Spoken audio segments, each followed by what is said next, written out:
Hi hello.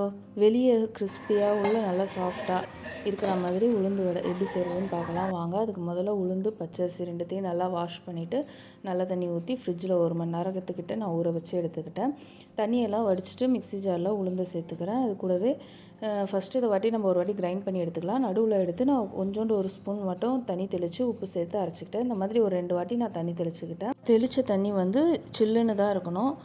மாவு heat ஆகாமல் இருந்தாலே வடை நல்லா சூப்பராக வரும். நல்லா இந்த மாதிரி கெட்டியாக அரைச்சதுக்கப்புறமா அதில் பச்சை மிளகா, கருவேப்பிலை, வெங்காயம், பெருங்காயம் இது எல்லாத்தையுமே சேர்த்து நல்லா மிக்ஸ் பண்ணி எடுத்து வச்சுக்கலாங்க. எனவே ஒரு கடாயில் எண்ணெய் ஊற்றி சூடு பண்ணி வச்சுக்கிட்டாங்க. இப்போ கையை நம்ம நல்லா ஈரம் பண்ணிவிட்டு நமக்கு மாவு எவ்வளோ தேவையோ எடுத்து நம்ம வடை தட்டி சுட வேண்டியது தாங்க. எண்ணெயில் போடும்போது மட்டும் கொஞ்சம் பார்த்து பத்திரமா போட வேண்டியதான். இந்த மாதிரி எண்ணெயில் போட்டால் மேலே எலும்பி வரணும். நம்ம கரெக்டான பக்குவத்தில் மாவு அரைச்சிருக்கோங்க. அதனால் கரெக்டாக எலும்பி வந்திருக்கு. இதே மாதிரி நம்ம ஒரு சைடு நல்லா கோல்டன் கலராக வர வரைக்கும் நம்ம திருப்பி போட்டு எடுக்க வேண்டியது தாங்க. நல்லா 2 சைடு நல்லா வெந்துடுச்சு. இந்த மாதிரி கோல்டன் கலராக வந்துடுச்சுங்க. அவ்வளோதாங்க, சூப்பர் டேஸ்டியான முறுமுறுன்னு வடை ரெடி ஆகிடுச்சு. இது போல் நிறைய ரெசிபிஸ் பார்க்க என்னோடய சேனலை இன்ஸ்டாவில் பார்க்குறீங்கன்னா ஃபாலோ பண்ணிக்கோங்க. யூடியூப்பில் பார்க்குறீங்கன்னா சப்ஸ்கிரைப் பண்ணிக்கோங்க. தேங்க்யூ ஃபார் வாட்சிங். Happy eating.